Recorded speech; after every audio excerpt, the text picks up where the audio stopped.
Welcome to How to Talk to Kids About Anything with Dr. Robyn Silverman, a podcast loaded with practical tips, powerful scripts, personal stories, and simple steps to make even the toughest conversations easier.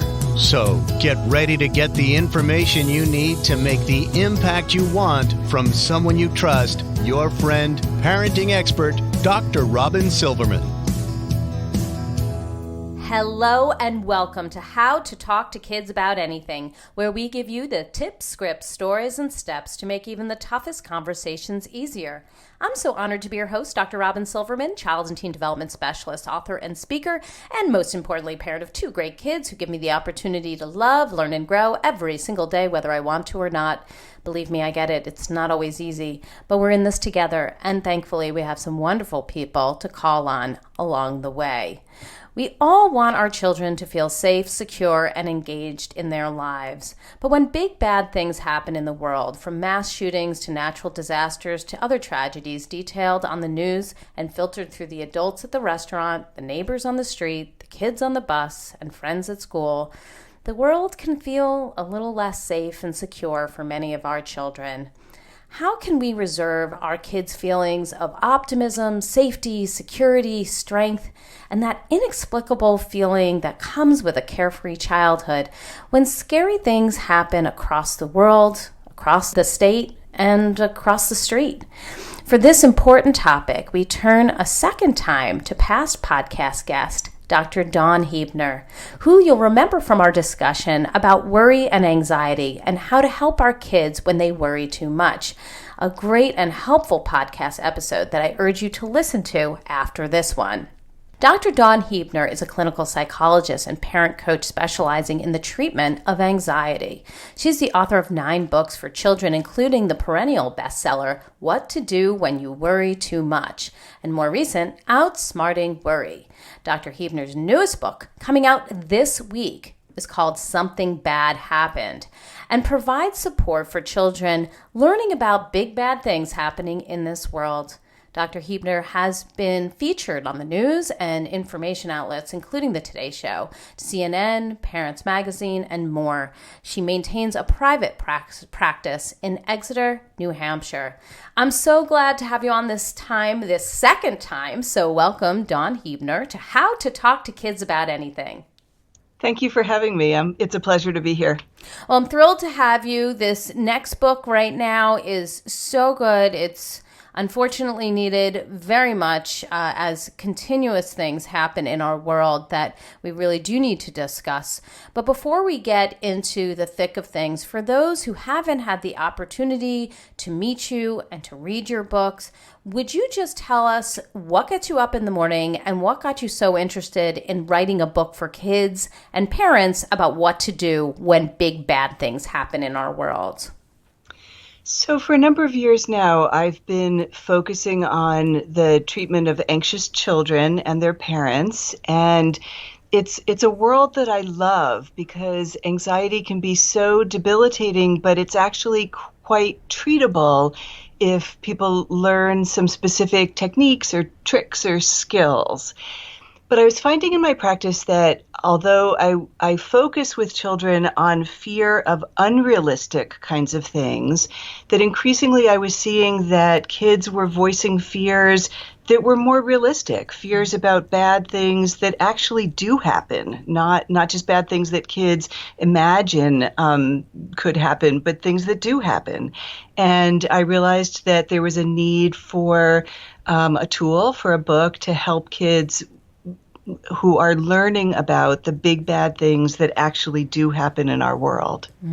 So needed. And unfortunately, it's a discussion I feel like we're having more and more with kids. It's hard to escape stories about horrible things happening in the world. As we mentioned at the top, mass shootings, wildfires, floods, the latest hurricane damage, and more. Even recently, I got a message on Facebook just this past week from someone who told me that she was quite shocked and surprised that the child who she cares for, she's her nanny, who is in kindergarten, was told at her school about what happened on September 11th, and now the child is frightened and doesn't want to go on the family trip to California since she'll be taking a plane. So when it comes to these terrible things that have happened, even things that happened in the past, many parents and caretakers feel strongly that they want to protect their children. They want to shield their children from learning about these things. And as a parent, I absolutely get that feeling. You absolutely wish your children didn't have to know about all these negative happenings. But at the same time, this is what's happening in our world. So in your view, under what circumstances should parents tell children this sort of bad news? Yeah, so the impulse to protect our kids is well placed, and we do, for the most part, want to keep stories of horrible things that are happening from our children, but there are times that we're not fully in control of that. As in the situation that you just described, there are times that kids just hear about things from friends, or they overhear parents talking, they hear a little bit of something on the radio or on the news, so kids kind of hear bits and pieces of things, even though parents might not choose to tell them directly. So it's important for parents to be talking to their children about things that kids are likely to overhear or pick up bits and pieces of anyway. And then the second category of things that we want to tell our children about are examples about bad things happening that are illustrative of a point that we want to make or something that we want to teach our children about.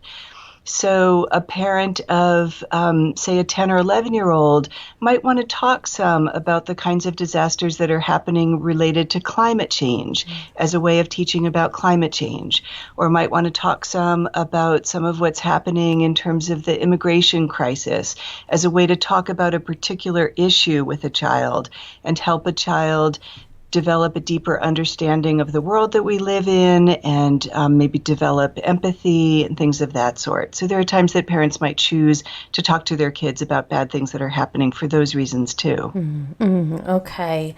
Now you start your book off really talking to parents about their reactions, their behaviors, their word choice, basically the do's and don'ts. So what are the do's and don'ts, the pointers that we need to consider for ourselves as parents, as educators, as the key adults in these children's lives when we are delivering this kind of sensitive news to children? Yeah, so the book is a book that is written for children. It speaks to children, but there's an introductory chapter for parents that gives some instructions about how to talk to children about difficult things, about bad news or difficult things. And one of the really important pieces is for parents to monitor their own reactions. So, sometimes when a terrible thing happens, adults get swept into the news and are raw themselves about what's happened. And that's really not the time to talk to your child about whatever it is that's happened. You want, if at all possible, to take some time to process your own feelings about what's happened, to gather information for yourself so that you can be talking to your child in a calmer way. Kids definitely look to adults for cues about how to feel about things, how dangerous a situation is. And so the more a parent can be on top of their own emotional reaction, the better, when that's possible.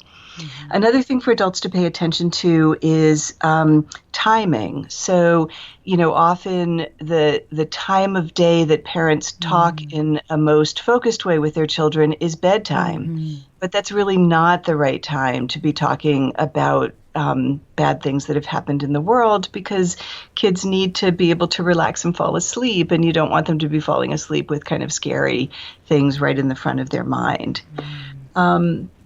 And then a couple other just quick things. One is that it's always useful to start a conversation with asking children what they already know.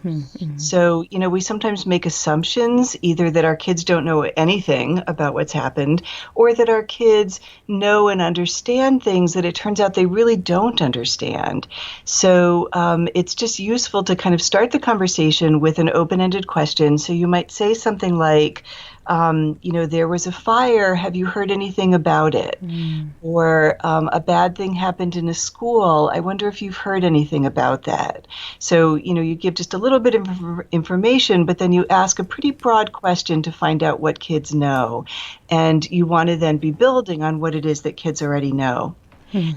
As you're doing that building, you want to skip the gory details. So, news that we watch and news that we get online is often sensationalized, and kind of extreme language is used to get our attention and to draw us into stories. But we want to be not reporting on the news in that way when we're talking to our children. We want to talk in really a more matter-of-fact way, a more balanced kind of way, a simpler way, without the details, especially the kind of gory details about things. Right. Because those kinds of details aren't actually helpful in this case. It doesn't indicate what happened, and it doesn't answer their questions.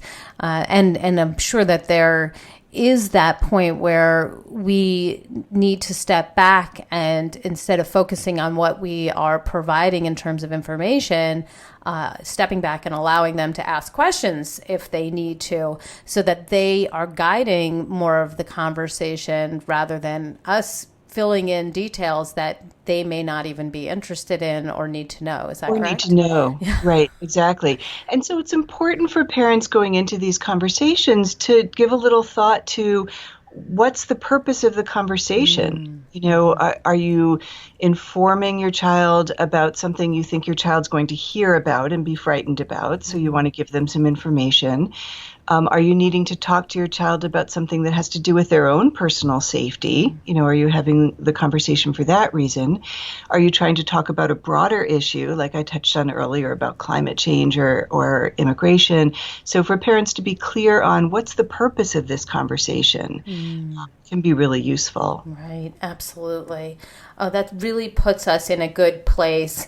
So that really is focusing on us as the parents or the key adults in these children's lives. If we turn our attention to the children, when children hear about bad things happening in the world, it's normal and natural for them to feel afraid. How can we acknowledge that terrible things can happen in this world? Plane crashes can happen, mass shootings can occur, hurricanes come, while still helping our children feel safe? Yeah, so that's a great question. When a person is feeling anxious about something, it becomes really difficult to tolerate uncertainty. And so anxious children who hear about bad things happening often want to know for sure that the bad thing's not going to happen to them. And parents feel the impulse to give a blanket reassurance about the fact that the bad thing's not going to touch their child's world. As tempting as it is to give that blanket reassurance, it's actually not the most useful thing to do, because kids, like from age 6 or 7 and up, know that their parents really can't be making a guarantee about bad things happening. So parents really shouldn't try to make those guarantees. What parents can and should do instead is talk about how very, very rare these catastrophes are. And to talk about, well, even though the bad thing did happen, it was really unusual. And one of the reasons that people are talking about it, one of the reasons that there's so much upset about it, is that it's so unusual. And parents can then move to talking about all of the protections that are in place, both in a child's personal life and, kind of in the wider world, all of the protections that are in place to keep things like that from happening again.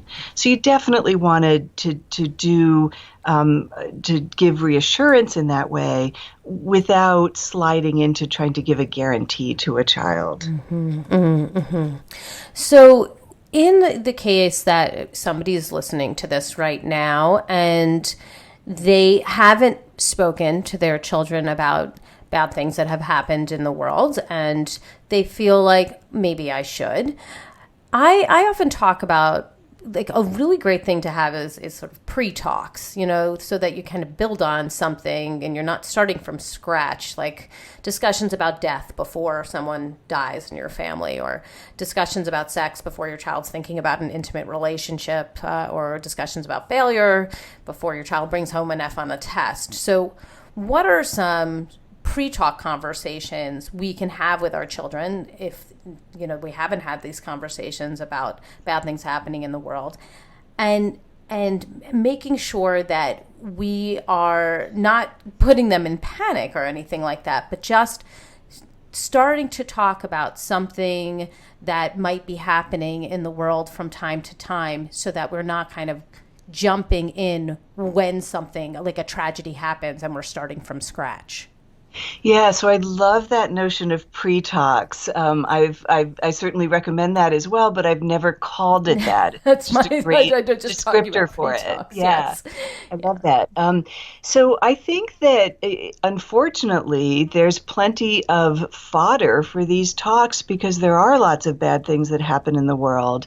And if a parent has not spoken to their children about those kinds of things in the past, I would recommend that they start with things that are either happening far away or things that happened in the past but are not currently happening in the present. So you want some distance, either geographic distance or time distance, to begin to talk to kids about the fact that bad things do happen, but help them recognize that there's remove from it. There's geographical distance, or there's the buffer of time.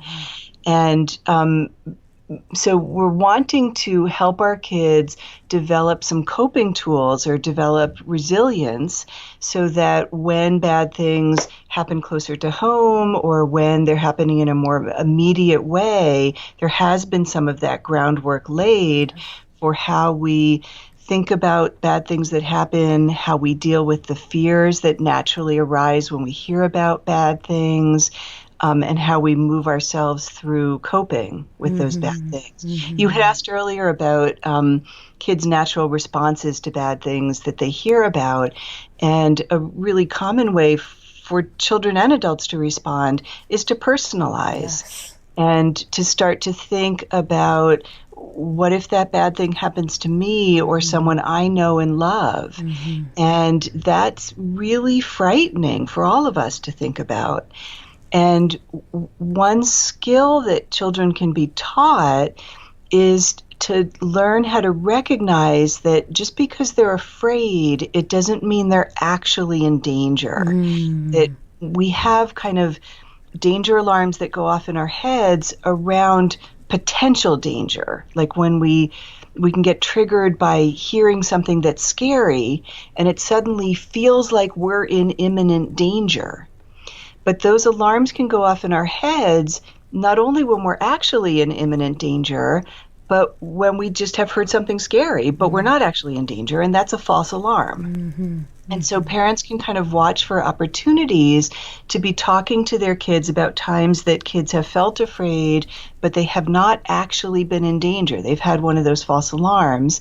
And parents can be teaching their children about how to calm their brains and reground themselves in the here and now so that they can see and feel that they are in fact safe. Yeah, I loved the way that you explained a lot of that in the book about likelihood and feeling, kind of deciphering between, is this something that is actually likely to happen, or is it something that could happen?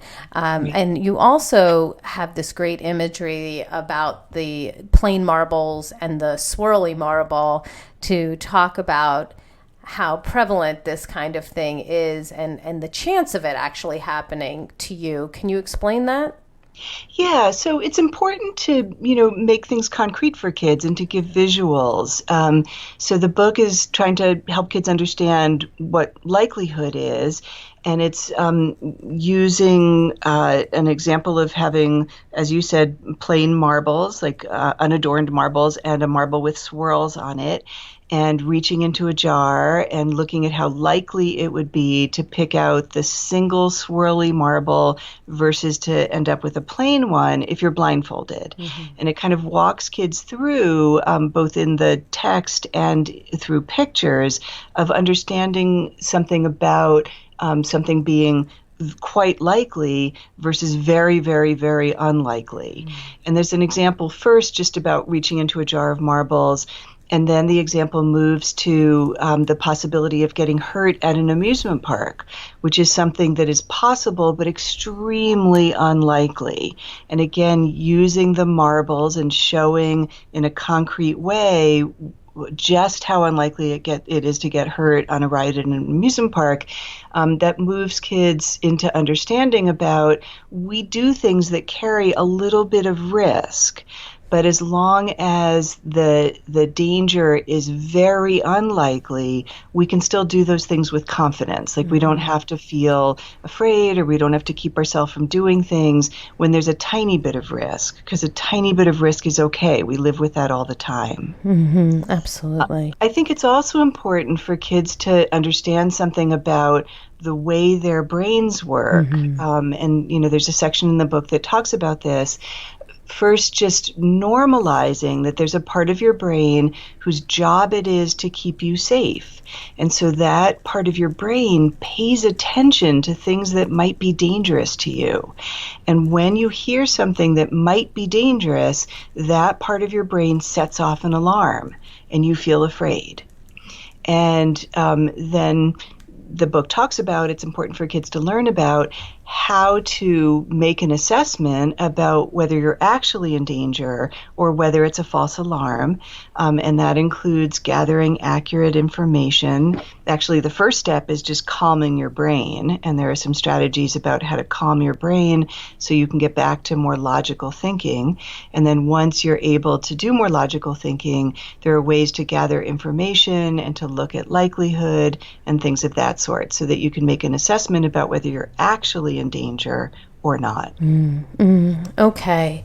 So in the event that something bad does happen, and it's in the news and it's all over the place and people are discussing it, and you hear from your child that they're concerned about their safety, they are worried about a storm coming, or they're worried about getting on the plane now that they've heard about it. What are some comforting things to say to a child who is feeling actively fearful, and some strategies to employ in that moment? Mm-hmm. So it's always helpful to start with empathy. And if you think about the bad thing that your child is imagining, so if your child's imagining that the plane is going to crash, of course they're going to be afraid. Mm-hmm. So, you want to acknowledge that there's a danger alarm that's gone off in their head. They're feeling afraid about the specific bad thing that might happen. It makes sense to be afraid. So you don't want to just be dismissive of the fear. You want to empathize with it. And then you can help your child, as I was saying, to make those assessments using logic. And you do want to give a child some information about what kinds of safeguards are in place to make it really, really, really unlikely that the bad thing's going to happen. So in the case of a child who's worried about their safety on an airplane, you would talk about the various protections, the people that monitor who gets on the plane, and the people who are taking care of engines, and the training of the pilots, and the number of flights that happen that are like perfectly fine, nothing bad happens. You're actually giving some concrete examples. One of the things that's the case is that when we become afraid of something, we want to avoid that thing. And the avoidance actually strengthens the fear. Yes. Because the more that we avoid, the more it feels necessary to avoid. And we go into this pattern where as soon as we begin to feel nervous, we immediately need to back away from the thing that's making us feel nervous. And it's important for parents to not foster that avoidance, to be able to help children move into situations that are making them feel nervous, situations that are safe, that are making them feel nervous. Absolutely, because if they're continually avoiding it, it becomes much easier to continue to avoid it. So it's really necessary to take those steps to bring them to the airport so that they can see the planes, to help them talk about it more and actually help to get them going onto the plane, or helping them go to the school that they were feeling nervous about, or whatever it is, so that they can face their fear, but that you're right there nearby, so that you're helping them through, and you're also showing your confidence in them and in the situation. Again, going back to what you were saying about monitoring your own behavior and emotions, because if you're feeling anxious at all, that child will pick up on it. Absolutely. Yeah. Okay. Yeah. So in the case that a child is still feeling quite nervous and they're really struggling with the bad news, is there something more extreme that we can do to help? Is there a sort of tipping point? What do we do with those kids who are really, really having a rough time? Yeah, so first, it's normal for kids to have a reaction to hearing bad news. And I would say that you want to be giving a little bit of time to see if this settles itself out. But kids that are continuing to really struggle, meaning they're asking lots of questions, they're seeking reassurance repeatedly, they're avoiding things, maybe there are changes in sleep or appetite or mood. So parents that see kids that are struggling at that level, it might make sense to seek some professional guidance about how to help a child with anxiety that's gotten triggered by hearing the bad news. I think more typically, it's the case that kids will be shaken and parents can address feelings directly, normalize the feelings. It is always helpful to point out the helpers, the protections that are in place, and the helpers that exist in the world to help kids to return to feeling safe and protected again. And then an additional thing that's incredibly helpful is to talk with a child about what they can be doing in a positive kind of way. Right. Not necessarily what they can be doing to protect themselves, because that is sort of further underlining the potential danger that a child is in, but instead what a child and family might do to be on the side of the helpers in the world.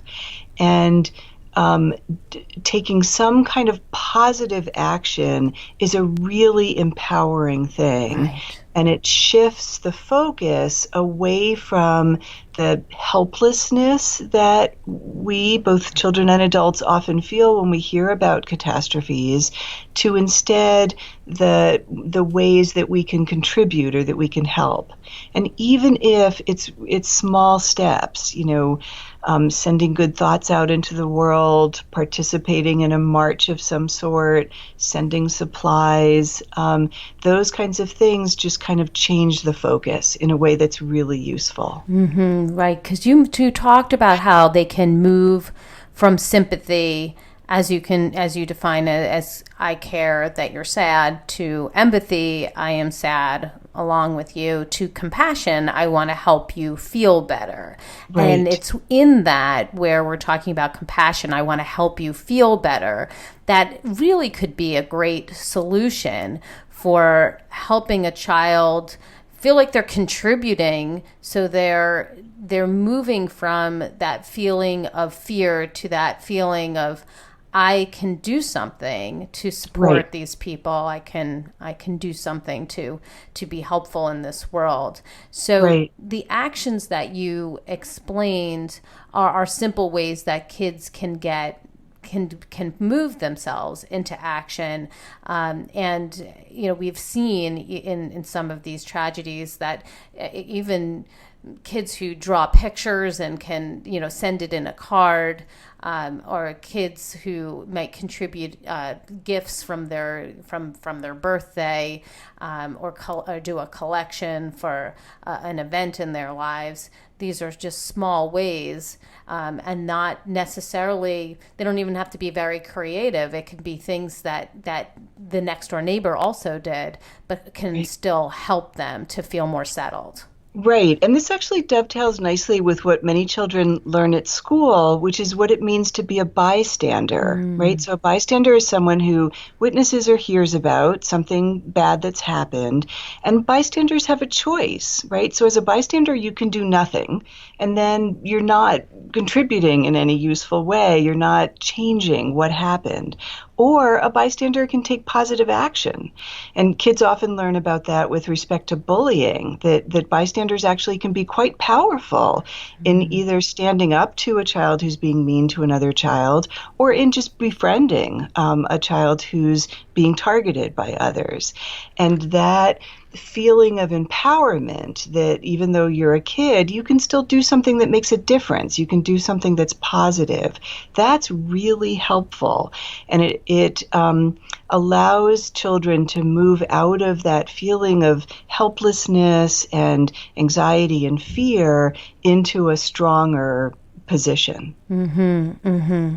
Right. So when a child is exhibiting some of this anxious behavior, is it then, after you're empathetic and you're providing some strategies to help stay focused, some of the things that you had talked about, it just being a little bit more logical about, what was the bad thing that happened? Was it by nature or humans or both? Was it on accident or on purpose? That kind of helped to narrow it and make it so they're not adding things in and going into details that actually didn't happen, that we can then say, there are some things that we can do about it. Do you want to brainstorm some ways that we might be able to help? Is that a reasonable time to do that?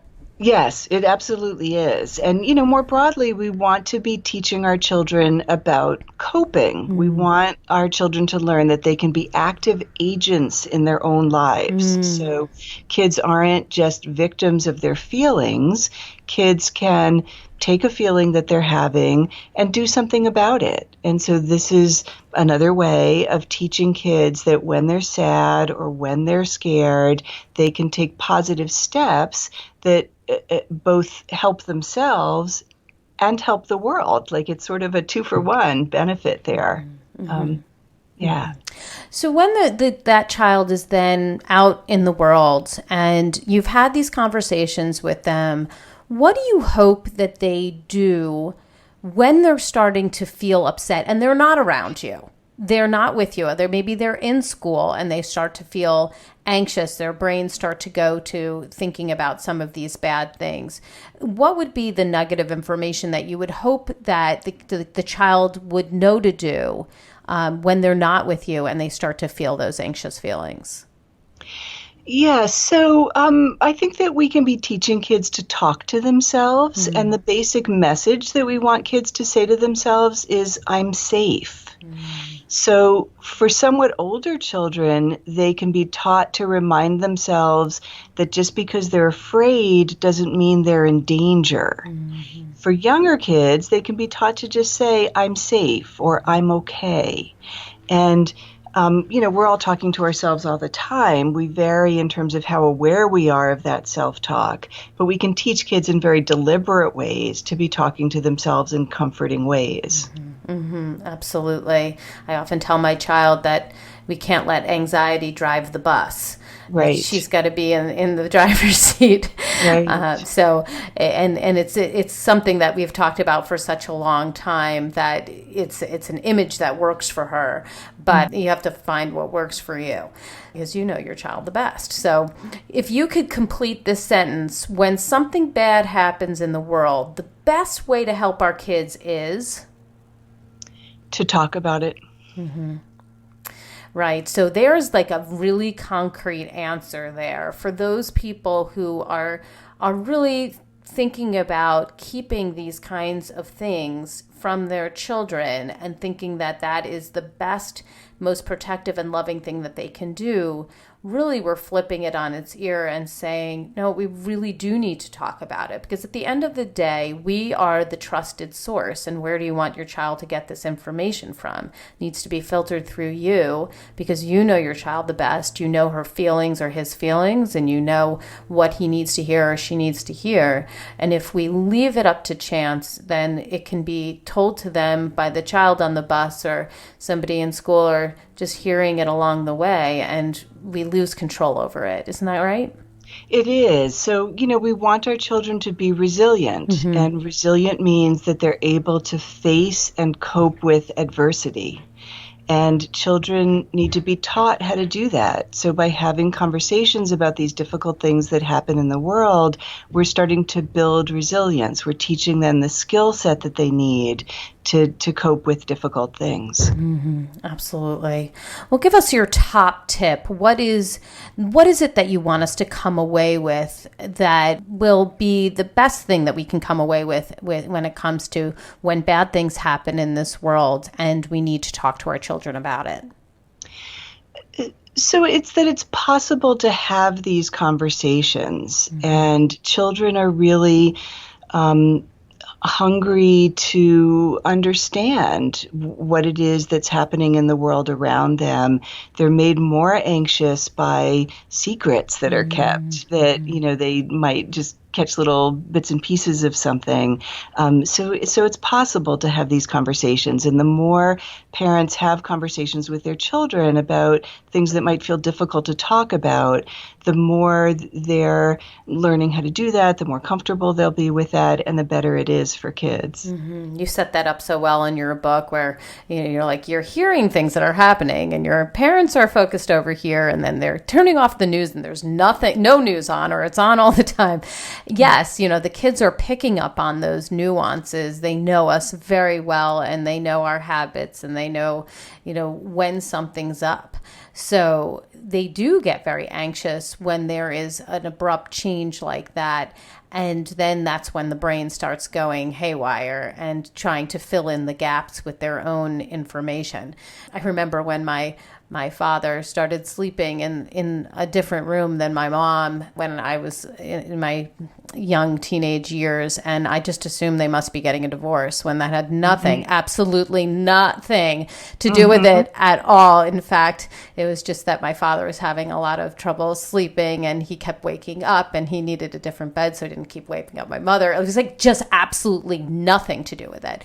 But you start to just fill in the gaps with whatever you think must be going on based on the information that you have. So I think that's a great top tip, and a very important top tip, to just get talking, get into the habit. And when you have had these conversations, your children will continue to come to you to talk about tough things.